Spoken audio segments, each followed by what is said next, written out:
dari teologi kekristenan. Nah, yang pertama, di beberapa waktu pengajaran yang sebelum-sebelumnya saya mengatakan bahwa dalam konteks dialog dengan agama-agama lain, khususnya saudara-saudara kita yang muslim, maka kita tidak menggunakan istilah Trinitas sebagai pengantar atau sebagai pembuka dialog. Kenapa? Karena itu langsung menimbulkan resistensi, penolakan. Begitu kita menggunakan istilah itu, maka otomatis dialog itu akan repot, akan rumit. Tetapi karena saya tidak berbicara dengan Bapak Ibu yang berbeda keyakinan dengan saya, maka saya menggunakan istilah ini untuk memudahkan kita menangkap konsep apa yang sedang kita bahas, apa yang mau kita perdalam pada hari ini. Karena kita berusaha berdialog dengan siapapun, kita berusaha masuk ke dalam bahasa yang dimengerti oleh pendengar kita, oleh audiens kita. Saya kira kalau saya gunakan istilah Trinitas, Bapak Ibu pasti ngerti maksudnya apa. Nah, jadi makanya dipilih istilah Trinitas. Tapi sekali lagi dalam konteks dialog, sebaiknya kita tidak memulai dengan istilah Trinitas. Kecuali kalau saudara-saudara kita yang muslim bertanya, apa itu Trinitas? Bukankah itu sama dengan Triteis? Ya, itu kita baru bisa menjelaskan. Tapi selama tidak ada pertanyaan, maka kita cukup berdialog iman saja. Nah, sebagai nats pengantar, mari kita buka dari 1 Korintus pasal 8 ayat yang ke-6. Kita baca bersama-sama. 1, 2, ya. Namun bagi kita hanya ada satu Allah saja, yaitu Bapa, yang daripadanya berasal segala sesuatu dan yang untuk Dia kita hidup. Dan satu Tuhan saja, yaitu Yesus Kristus, yang olehnya segala sesuatu telah dijadikan dan yang karena Dia kita hidup. Demikianlah pembacaan Alkitab kita pada hari ini. Yang berbahagia ialah mereka yang mendengarkan firman Tuhan dan yang memeliharanya dalam kehidupan kita sehari-hari. Bapak Ibu, saya ingin mulai dengan konsep yang awal pertama kali kita pelajari, yaitu bahwa Tuhan itu Esa. Ya, slide berikutnya. Ini konsep yang penting dalam kekristenan. Kenapa? Karena banyak orang Kristen ketika ditanya tentang konsep Tuhan selalu memulai dengan Bapa, Anak, dan Roh Kudus. Padahal Alkitab tidak memulai dengan itu. Alkitab memulai dengan penegasan bahwa Tuhan itu Esa. Itu penting karena dalam berdialog nantinya ini akan menjadi pintu masuk yang sangat terbuka. Ya, seperti apa istilahnya? Kayak kita masuk ke dalam gerbang kalau kita masuk dalam dialog.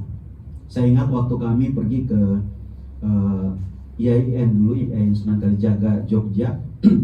Waktu kita memulai dialog dengan HMI di sana, mereka memulai dengan pertanyaan bagaimana pemahaman teman-teman dari Apostolos tentang Tuhan. Lalu kita kemudian mulai menjelaskan dengan kami menganut pandangan monoteisme atau Tuhan itu Esa. Nah, ketika memulai dengan kalimat itu langsung kayak shock ya, kayak shock terapi ya, kayak langsung kaget karena mereka nggak membayangkan bahwa kita akan memulainya dari sana. Nah, ketika memulai dari situ, maka dialog itu langsung terbuka karena langsung menimbulkan rasa penasaran. Bagaimana bisa orang Kristen memahami bahwa Tuhan itu Esa? Nah, maka mari kita lihat nats kita pengakuan iman dulu. Kita berangkat dari pengakuan iman. Nanti yang akan kita ucapkan bersama pengakuan iman Nisea Konstantinopel tahun 381. Sekali lagi harus ditegaskan bahwa pengakuan ini adalah satu-satunya pengakuan iman yang diterima oleh hampir semua gereja.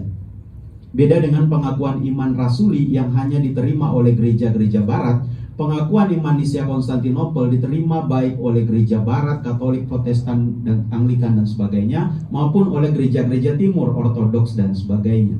Jadi ini satu-satunya pengakuan iman yang diterima oleh hampir semua gereja induk.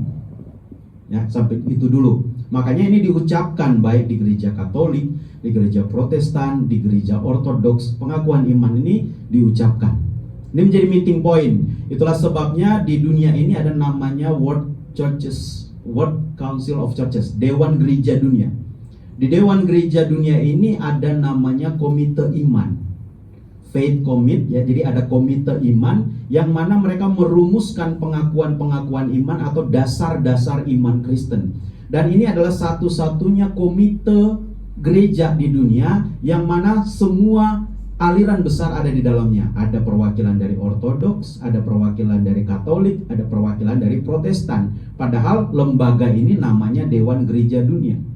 Dewan yang mengayomi gereja-gereja Protestan. Tetapi khusus di Komite Iman, semua perwakilan itu ada. Anglikan ada, Katolik ada, dan sebagainya. Bapak Ibu bisa akses dokumen-dokumen mereka di wcc.org kalau tidak salah websitenya. Cari Committee of Faith, Komite Iman. Nah, di situ Bapak Ibu akan lihat rumusan-rumusan teologis tentang pemahaman iman gereja. Ada beberapa penulis dari Indonesia di dalamnya, termasuk salah satunya Pak Yowas yang pernah menjadi rektor STFT Jakarta. Kemudian ada beberapa lagi dari tokoh-tokoh dogma yang ada di Indonesia turut menulis pandangan mereka tentang dogma atau doktrin gereja di dalamnya. Nah, jadi inilah pengakuan iman Nisea Konstantinopel. Nah, di situ kalimat pertama dimulai dengan pisteuo eis henatheon. Aku percaya kepada satu Allah Bapa yang Maha Kuasa, pencipta langit dan bumi dan seterusnya. Nanti kita akan ucapkan. Artinya dalam pengakuan iman kita saja, kita sudah merumuskan di bagian awal bahwa kita percaya Tuhan itu Esa. Saya kira kita sepakat untuk hal ini ya. Atau ada di sini yang tidak setuju, boleh angkat tangan. Ya. Saya tidak setuju, alasannya apa? Bla bla bla dan seterusnya. Boleh kita berargumen. Tapi secara umum gereja-gereja di seluruh muka bumi ini mengakui bahwa kita percaya Tuhan itu Esa. Dasarnya apa? Mari kita buka Ulangan pasal 6 ayat yang keempat. Ini bagian yang sudah kita hafal. Ada lagunya, Shema Yisrael Adonai Elohenu Adonai Echad. Sebetulnya kalau orang Israel menyanyikan ini, setiap kali menyebutkan kata Adonai, YHWH itu, mereka selalu berbisik. Shema Yisrael, masuk di Adonai itu udah berbisik Adonai. Makanya kalau Bapak Ibu lihat tanda dalam bahasa Ibraninya, di bawah Yod He Waw He itu ada tanda seperti huruf J kebalik. Artinya kita harus memelankan suara kita, mengecilkan suara kita. Elohenu, diulang lagi, Adonai Echad gitu. Ya, ada teknik-tekniknya. Kalau saudara-saudara kita yang muslim kan tilawatnya juga ada. Apa itu tilawat fathah ya. Bismillahirrahmanirrahim. Itu kan ada nyanyiannya. Itu ada kode-kodenya sebetulnya. Nah, huruf Ibrani juga sebetulnya ada. Termasuk lagu ini. Dengarlah hai orang Israel, Tuhan itu Allah kita, Tuhan itu Esa. Ini menjadi shema bagi orang Israel atau semacam syahadat bagi mereka. Setiap orang Yahudi, setiap orang yang percaya kepada tanah atau perjanjian lama wajib percaya kepada Ulangan 6 ayat 4. Makanya pada waktu Yesus ditanya oleh ahli-ahli Taurat, orang-orang Saduki, hukum mana yang paling utama? Kita lihat slide berikutnya. Di Markus pasal 12 ayat 29, Yesus langsung mengucapkan, Akue Israel, dengarlah Israel, kurios hoteos hemon. Tuhan itu Allah kita, kurios eis esti. Tuhan itu Esa. Jadi ketika ditanya kepada Yesus hukum mana yang terutama, maka Yesus berjawab, hukum yang terutama ialah Shema Yisrael Adonai Elohenu Adonai Echad. Ulangan 6 ayat 4. Jadi Yesus sendiri pun mengakui bahwa Shema Yisrael ini, untuk pengakuan bahwa Tuhan itu Esa, itu adalah hukum yang terutama. Dari sinilah berangkat konsep hukum-hukum Yahudi yang lainnya yang disebut halakha. Atau kalau saudara-saudara kita yang muslim mungkin itu menyebut semacam seperti fikih. Ya. Hukum-hukum turunan dari hukum yang terutama. Nah, mungkin ada yang bilang, oh ini kan hanya dikutip Yesus ketika dia berbicara dengan orang Israel. Setelah Yesus mungkin orang Kristen gak percaya lagi. Mari kita lihat 1 Timotius 2 ayat yang kelima. Paulus berkata kepada Timotius, karena Allah itu Esa, dan Esa pula dia yang menjadi pengantara antara Allah dan manusia, yaitu manusia Kristus Yesus. Ya, jadi Paulus pun mengajarkan kepada Timotius bahwa Allah itu Esa, Tuhan itu Esa. Artinya Paulus tidak merubah pandangan atau ajaran yang sudah disebutkan tadi, yang Shema Yisrael Adonai Elohim. Dan ini bukan hanya sebagian ayat saja, masih banyak ayat-ayat yang lain. Ya.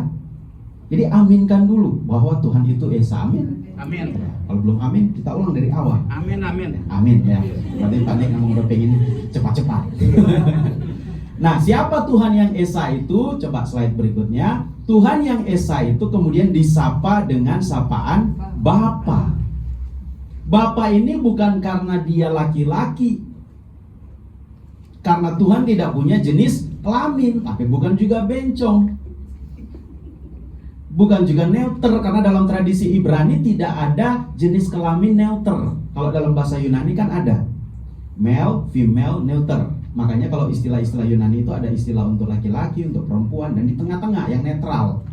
Nah, tapi kalau dalam bahasa Ibrani semua kata itu punya jenis kelamin. Dan jenis kelaminnya hanya dua, kalau nggak male, female. Karena Allah menciptakan manusia itu laki-laki dan perempuan diciptakannya mereka. Nggak ada jenis kelamin di tengah-tengah. Makanya jangan coba-coba menambahkan jenis kelamin di tengah-tengah. Repot nanti kita bikin WC umumnya. Udah ada laki-laki, perempuan, yang di tengah-tengah siapa? Ya, bisa siapa aja masuk di situ. Ya, Bapa. Jadi sapaan Bapa bukan menunjukkan jenis kelamin. Sapaan Bapa pertama untuk menunjukkan kedekatan antara manusia dengan Tuhan. Tetapi Bapa juga memiliki makna teologis. Coba kita lihat 1 Korintus 8 ayat 6a. Alhemin eis theos hopater. Namun bagi kita hanya ada satu Allah saja, yaitu Bapa, yang daripadanya berasal segala sesuatu dan yang untuk Dia kita hidup. Ini nats yang kita baca tadi. Bagi kita hanya ada satu Allah saja, yaitu Bapa. Lanjutnya di bagian berikutnya dikatakan dan satu Tuhan, tapi itu belum kita bahas dulu. Kita bahas dulu sampai di sini, Bapa. Jadi Bapa itulah yang disebut Allah. Kita lihat Yohanes 17 ayat 1. Demikianlah kata Yesus. Ini banyak kita buka ayat. Tapi bersyukurlah Bapak Ibu karena kita sudah punya teknologi. Kalau tidak ada kita harus ribut lagi nanti ya. Buka-buka Alkitab. Demikianlah kata Yesus. Lalu ia menengadah ke langit dan berkata apa? Father. Pater bahasa Yunaninya. Bapa, Abba bahasa Aramaiknya. Af bahasa Ibraninya. Bapa, telah tiba saatnya, muliakanlah anakmu supaya anakmu memuliakan engkau. Jadi Yesus pun menyapa Bapa kepada Tuhan. Itu bukan cuma sapaan biasa, karena Bapa itu mengandung makna yang dalam teologi Kristen. Bagi orang Yahudi, Bapa itu ya hanya relasi karena mereka Bapa yang menciptakan mereka. Coba kita lihat Ulangan 32 ayat 6. Halohu afiha, bukankah ia Bapamu yang mencipta engkau, yang menjadikan dan menegakkan engkau. Jadi dari kitab Ulangan, Tuhan itu sudah disapa Bapa, tapi dalam pengertian bahwa Dia adalah pencipta kita. Artinya dari Dialah kita berasal. Artinya kita lahir dari Dia, makanya kita menyebut Dia Bapa. Hanya sebatas relasi itu, tapi dalam pemahaman kekristenan, Bapa itu punya makna yang lebih dalam. Jelas sampai di sini? Jadi Tuhan yang kita sembah, Allah itu adalah Bapa. Sapaan Bapa. Ya. Bapa itu juga menjadikan sebuah pemahaman teologis bahwa Dialah yang menjamin kita. Ya, karena dalam tradisi orang Ibrani, laki-laki dalam rumah tangga, sang bapak, kepala rumah tangga, itulah yang menjamin seluruh keluarganya. Kalau bapaknya meninggal, maka itu diwariskan kepada anak laki-laki yang paling tua. Mungkin mirip-mirip dengan orang-orang Batak ya. Makanya orang Batak dibilang orang Yahudi yang menghilang, yang kabur dari Israel karena tidak mau terlibat perang dengan Iran. Lari ke Indonesia mendirikan suku yang namanya Batak. Model-modelnya juga mirip, hanya beda makan B2. Saya curiganya leluhur Batak itu mereka dulu tinggal di Israel, dan mungkin dia itu anak bungsu yang hilang. karena pernah makan makanan babi. Dia udah rasa enaknya, kayaknya enak, maka dia lari ke Indonesia, mendirikan suku yang kira-kira bisa makan babi. Nah dia merasa malu kan, dulu udah makan makanan babi, masa nggak makan babinya, maka dia lari ke Indonesia. Itulah mungkin asal usul suku Batak, mungkin asal usul. Jadi coba dicek lagi linknya, kira-kira ke-12 suku ini masuk suku yang mana, suku Batak ini ya. Karena banyak sekali tradisi yang mirip, silsilahnya, kekerabatannya, tradisi-tradisinya banyak yang mirip sekali. Kalau mau belajar tentang Israel, belajar aja ke suku Batak. Kita akan banyak menemukan kemiripan, bukan kesamaan ya, kemiripan. Ya. Suku lain yang mirip adalah Toraja. Toraja juga punya kemiripan dengan Israel. Jadi nggak tahulah mana yang benar-benar Israel, apakah Batak atau Toraja, silahkan diselidiki. Gitu ya. Jadi Bapa itulah yang kita sebut sebagai Allah, karena bagi kita hanya ada satu Allah, yaitu Bapa. Nah, firman bersama dengan Allah. Coba slide berikutnya. Ini cuma judul sebenarnya. Firman bersama dengan Allah. Natsnya Bapak Ibu pasti sudah hafal. Yohanes 1 ayat 1. En arche en hologos kai hologos en prostonteon kai theos en hologos. Kalimat pertama dulu. Pada mulanya sudah ada firman. Ini terjemahan dari TB2.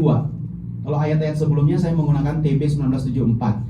Kalau di TB 1974, Yohanes 1 ayat 1 ini diterjemahkan pada mulanya adalah firman. Tapi di TB2, LAI sudah menyempurnakan menjadi pada mulanya sudah ada. Kenapa sudah ada? Karena kata penunjuk waktu di situ, kata ada di situ menggunakan kata en, yang dibentuk dari huruf eta dan en apa ya? Huruf Yunani, saya lupa. Nun. Ya nun ya. Ya. Nun ya. N itu antara eta dan nun itu menunjukkan bentuk imperfect. Kenapa imperfect? Karena untuk menunjukkan bahwa firman itu sudah ada sebelum pada mulanya. Ya, sebelum ada pada mulanya, firman itu sudah ada.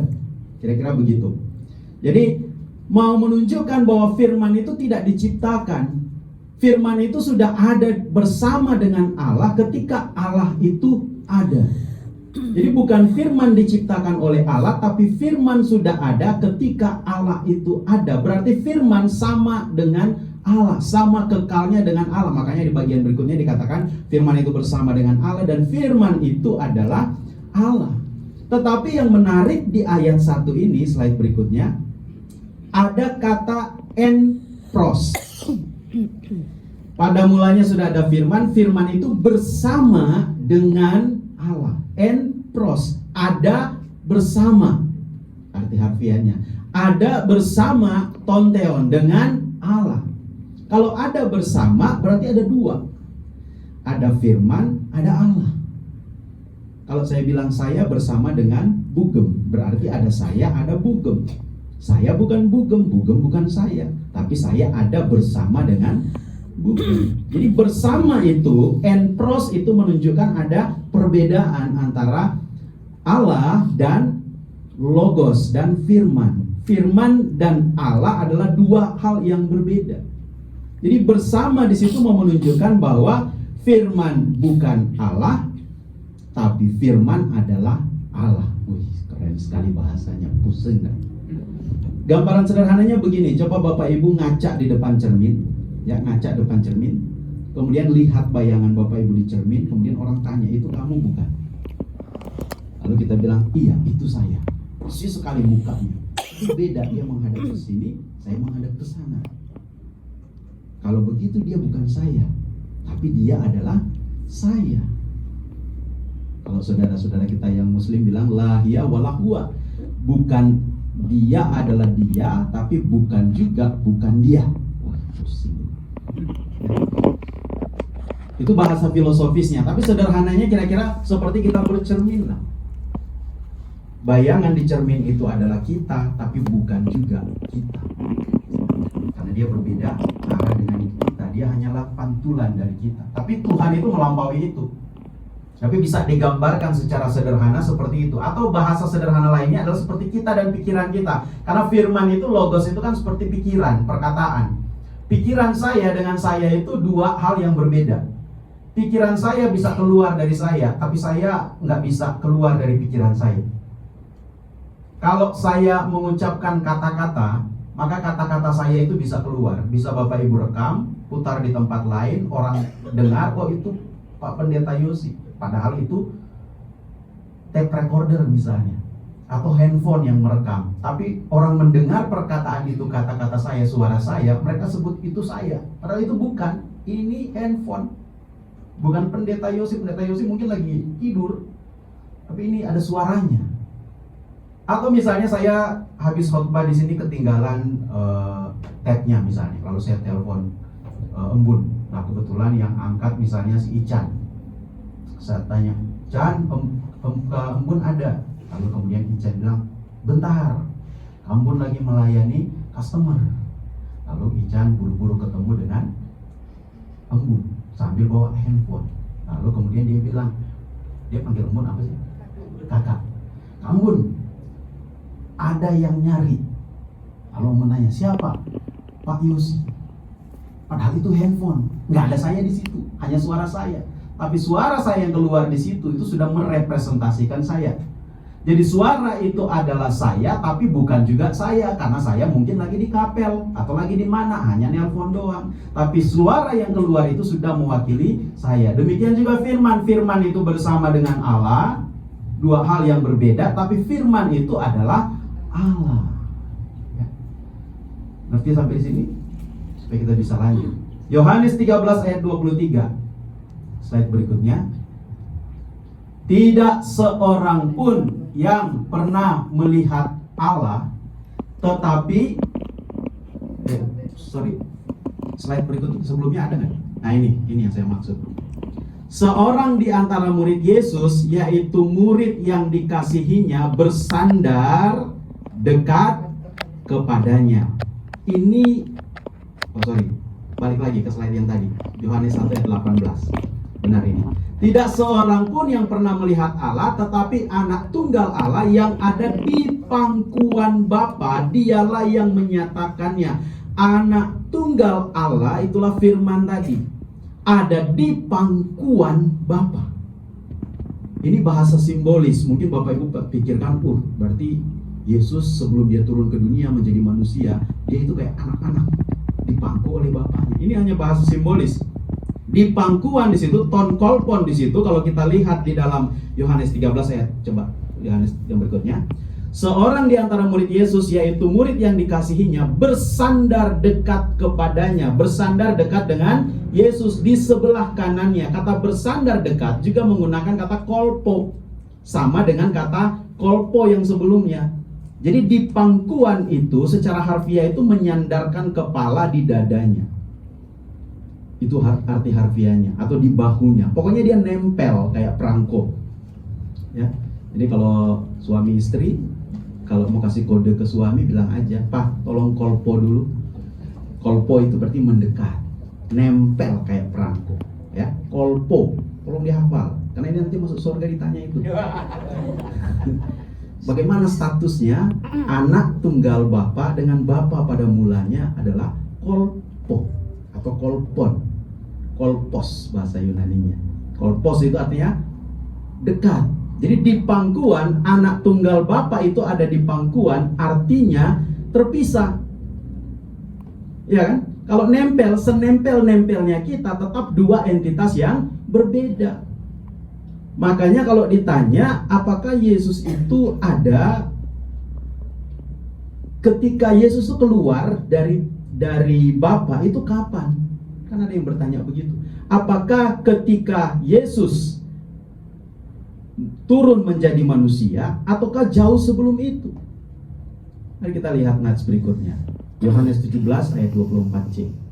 Agar mereka memandang kemuliaanku yang telah engkau berikan kepadaku, sebab engkau telah mengasihi aku di situ Yesus, sebelum dunia dijadikan. Berarti sebelum dunia dijadikan, Firman dan Bapa itu, anak dan Bapa itu sudah berbeda. Ya. Karena kalau dikatakan engkau mengasihi aku, engkau telah mengasihi aku, tapi dua-duanya dua entitas yang sama, maka itu nggak akan mungkin. Engkau telah mengasihi aku, Tuhan mengasihi dirinya sendiri. Jadi memang sudah berbeda. Coba kita baca lagi Yohanes 17, banyak sekali ayat untuk membuktikannya. Sampai Bapak Ibu percaya, saya akan tunjukkan ayat-ayatnya. 17 ayat 5. Oleh sebab itu ya Bapa, permuliakanlah aku padamu sendiri dengan kemuliaan yang kumiliki di hadiratmu sebelum dunia ada. Jadi anak itu sudah ada bersama, Firman itu sudah ada bersama dengan Bapa, dan anak itu bukan Bapa. Makanya keliru ketika kita merumuskan konsep Trinitas dalam nama Bapa, Putra, dan Roh Kudus, yaitu Tuhan Yesus Kristus. Bapa dengan Kristus itu dua yang berbeda. Yesus dengan Roh Kudus itu dua yang berbeda. Memang dikatakan pribadi yang berbeda. Makanya Trinitas itu kan una substantia, tres persona, satu substansi, tiga persona, tiga pribadi. Itu pemahaman kekristenan, itu dasarnya ada di dalam Alkitab. Coba kita lihat lagi, Yohanes 5 ayat 26. Pokoknya kita banyak buka Alkitab ini. Yohanes 5 ayat 26, sama-sama kita baca, 1, 2, 3. Sebab sama seperti Bapa mempunyai hidup dalam dirinya sendiri, demikian juga diberikannya anak mempunyai hidup dalam dirinya sendiri. Edoken soen ekein en heoto. Anak itu mandiri, punya hidup sendiri. Bapa hidupnya sendiri.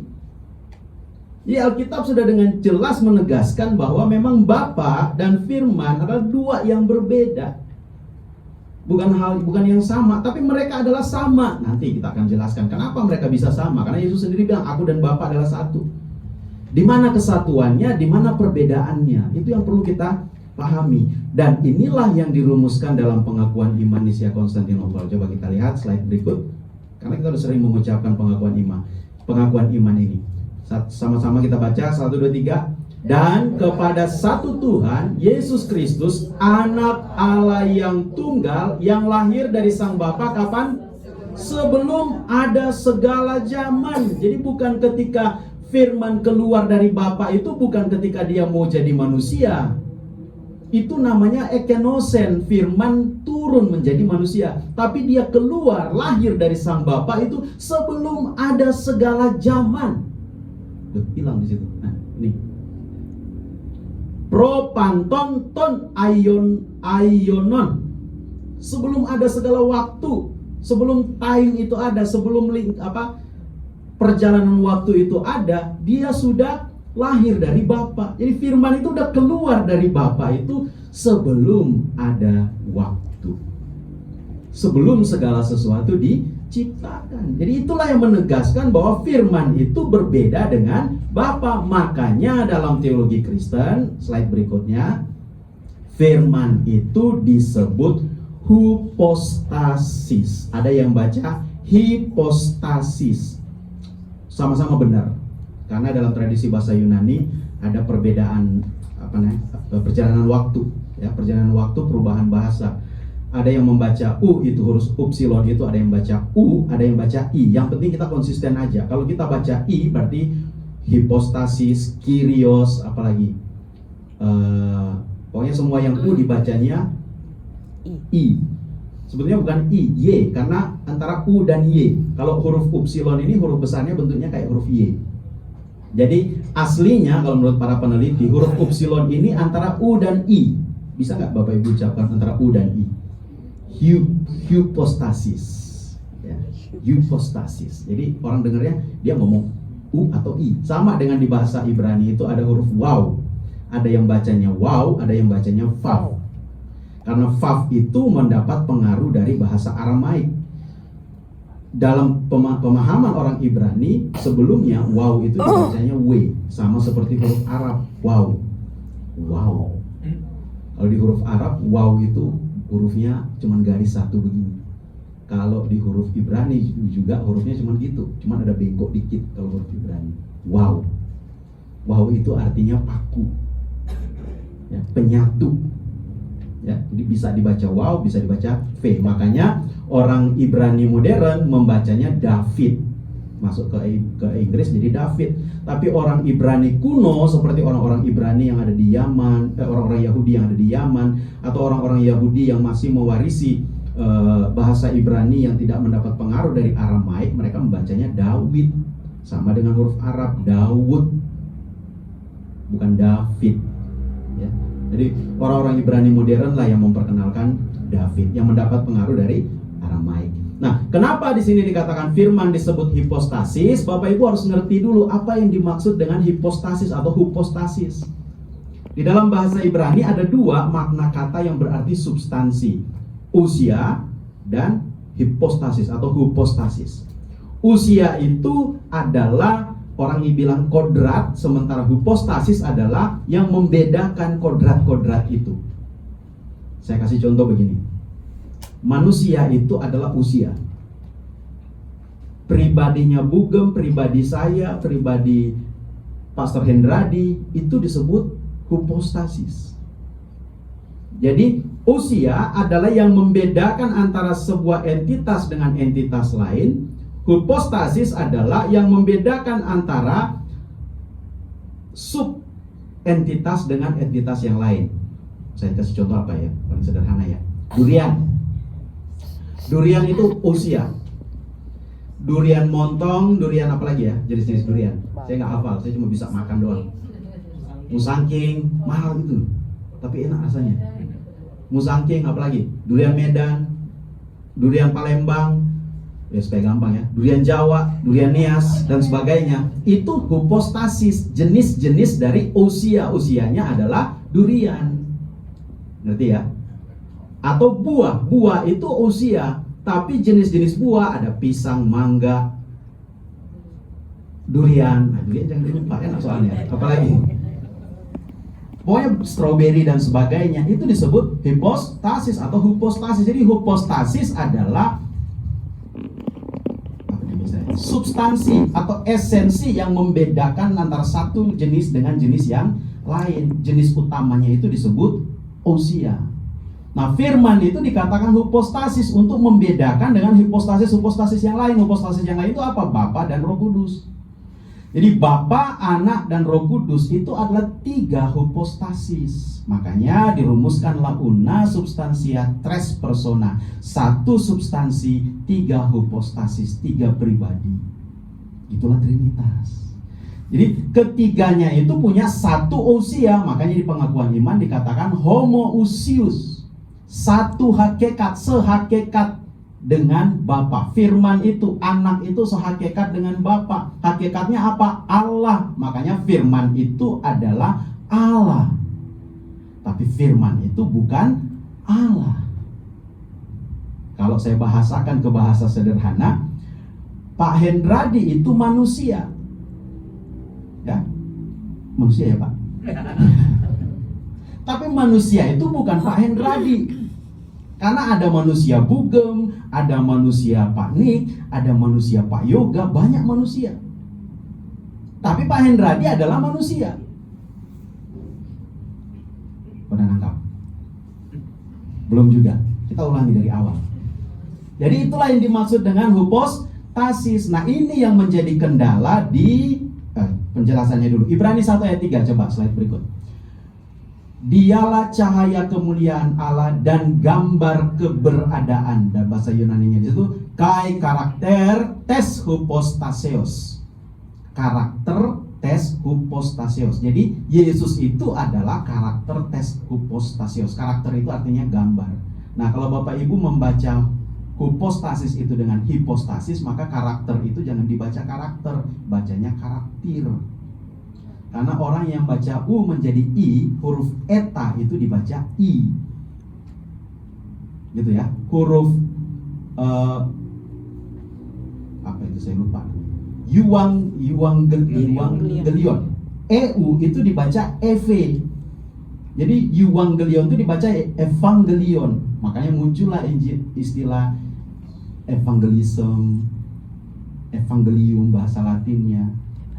Itu ya, supaya kita seragam. Jadi jangan sampai bacanya hipostasis tapi karakternya kita baca karakter. Itu beda sistem. Ibaratnya yang satu pakai logat Jawa, yang satu logat Sunda. Akhirnya orang nggak ngerti. Orang Yunani yang dengar nih, orang dari mana sih? Dari Yunani Sunda atau Yunani Jawa? Yang satu mendok, apa sih istilah bahasa Jawanya? Satu mendok, yang satu ngayun kayak orang Sunda. Kan jadi aneh. Sama kayak ucapan Yesus di atas, habis waktu kita ini. Ucapan Yesus di kayu salib. Eloi, Eloi, lama sabachthani. Tulisan dalam huruf Yunani itu kan penggabungan antara yang satu logat Ibrani, yang satu logat Aramaik. Karena logat Ibrani itu harusnya Eli. Eli, lemah, bukan lama. Lama itu Aramaik. Lemah asaftani itu Ibrani. Tapi sabachthani itu Aramaik.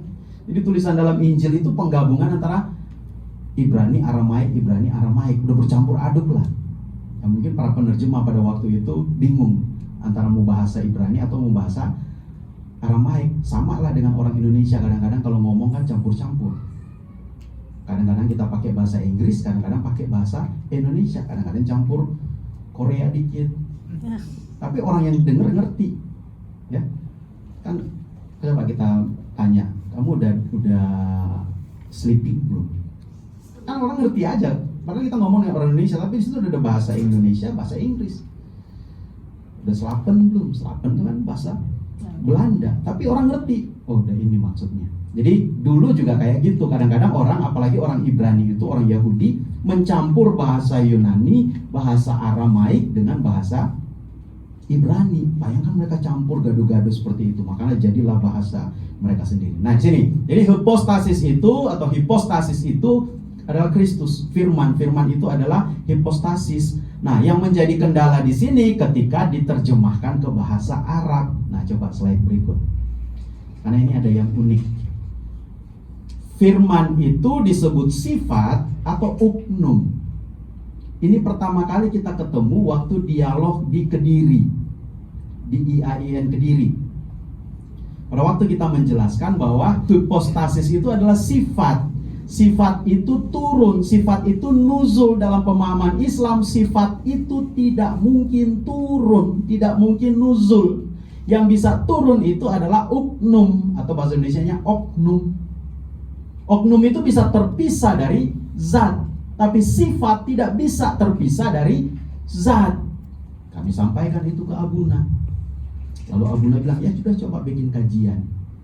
Tapi tetap waktu itu setelah dari Kediri kita pergi ke Lirboyo, ya masih di Kediri juga, ke Lirboyo mengadakan dialog teologis. Ada fotonya Abuna, kemudian Pak almarhum Nurul Fajri, dan ada satu pembicara dari pesantren di Lirboyo.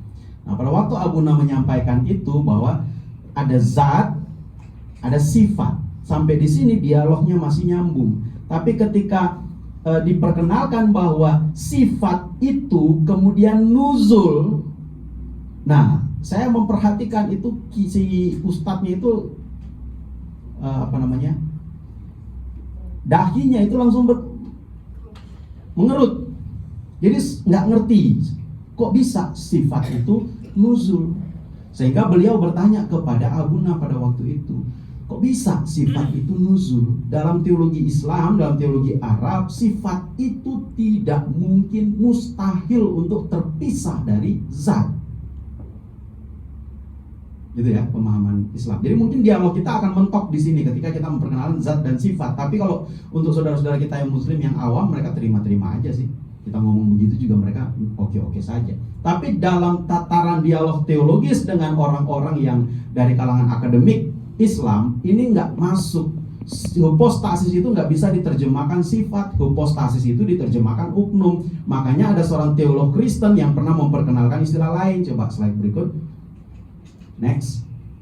Hipostasis itu diterjemahkan sebagai al-sifat al-uknumia, atau kalau cara baca yang benarnya al-sifatul uknumia. Itu ada teks Arabnya. Al-sifatus uknumia itu beda dengan sifat. Karena sifat dalam bahasa Yunani itu harusnya diterjemahkan idiotes atau idioma, bukan hipostasis. Nah, makanya ketika orang-orang Kristen di Arab merumuskan Trinitas, mereka rumuskan seperti ini. Coba slide berikut. Nah, tolong baca. Allahu wahid fil jauhar mutalatil akanim.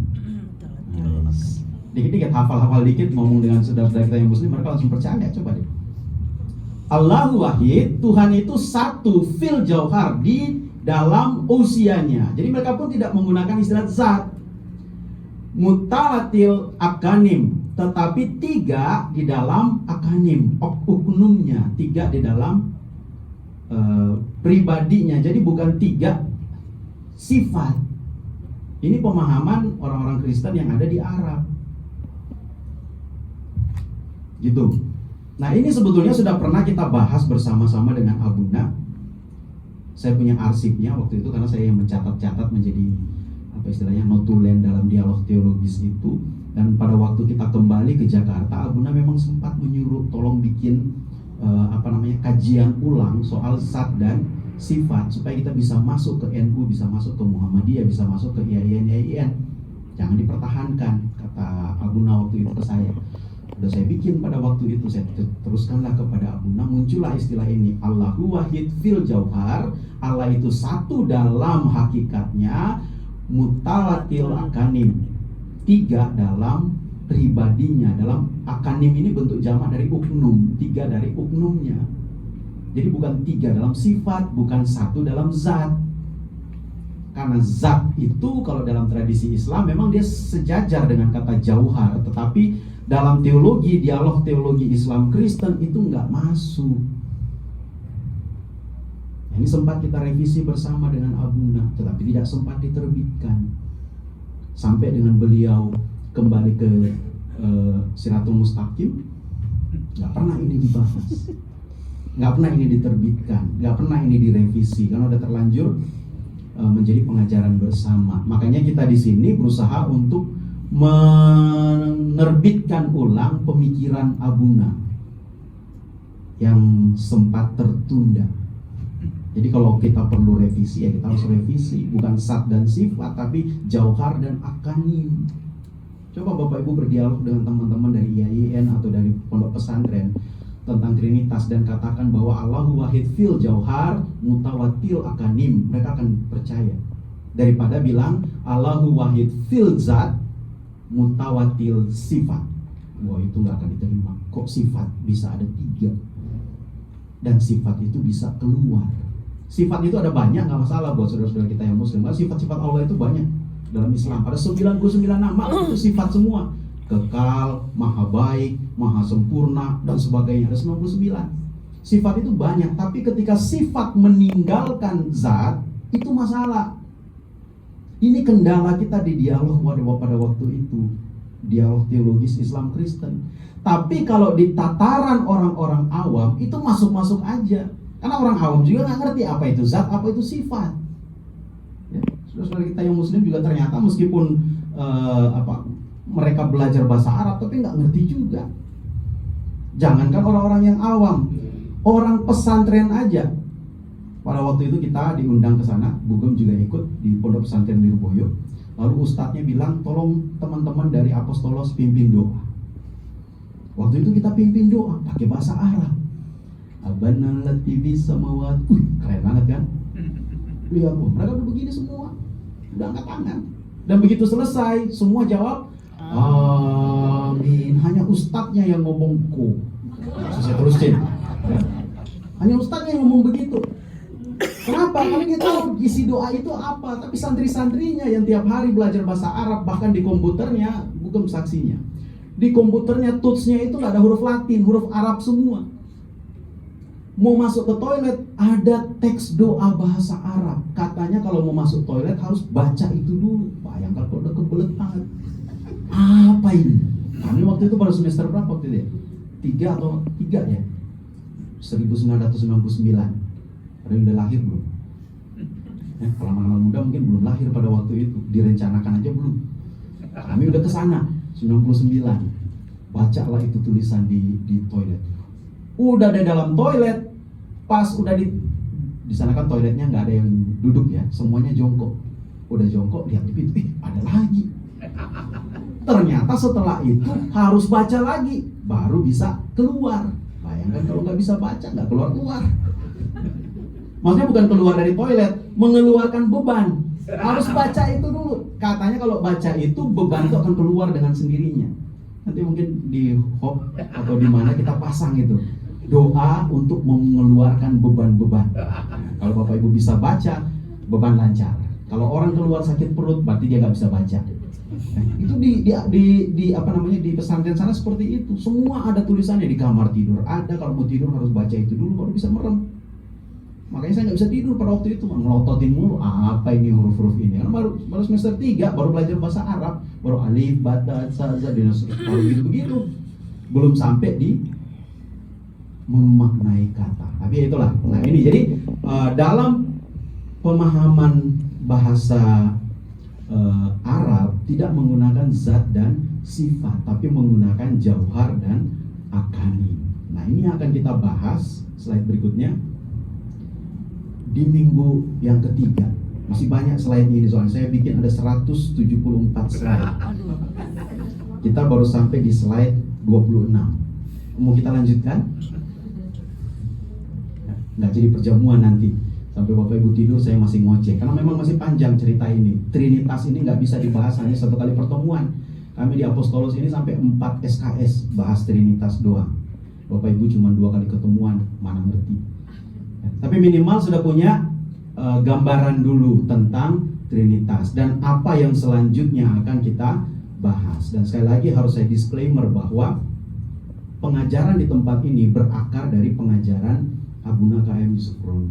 Tetapi pengajaran kita ada beberapa yang kita harus modifikasi karena menyesuaikan dengan pemikiran beliau sendiri. Ya, karena di ujung-ujung masa hidup beliau ada banyak pemikiran beliau yang berubah. Contohnya kalau orang-orang yang di GKA pasti tahu. Dulu Abuna itu paling gak bisa menyebut Yesus itu Tuhan. Benar? Tapi di masa-masa peralihan beliau menyebut Tuhan Yesus. Kenapa bisa begitu? Ada backgroundnya, ada penjelasannya yang tidak dia sampaikan mungkin di khotbah. Saya nggak tahu kalau beliau sampaikan di khotbah di GKA. Tapi ada dasar teologisnya untuk sampai pada pengakuan bahwa Yesus itu Tuhan. Karena ternyata junjungan dan junjungan ilahi itu nggak cukup untuk berbicara tentang Yesus. Dulu beliau mengatakan bahwa Allahnya Islam dan Allahnya Kristen itu sama. Tapi di akhir petualangan teologisnya beliau bilang beda. Nggak bisa kita samakan Kristen dengan Islam. Ya, coba yang di GKA betul nggak? Bisa dikonfirmasi. Sekarang lagi.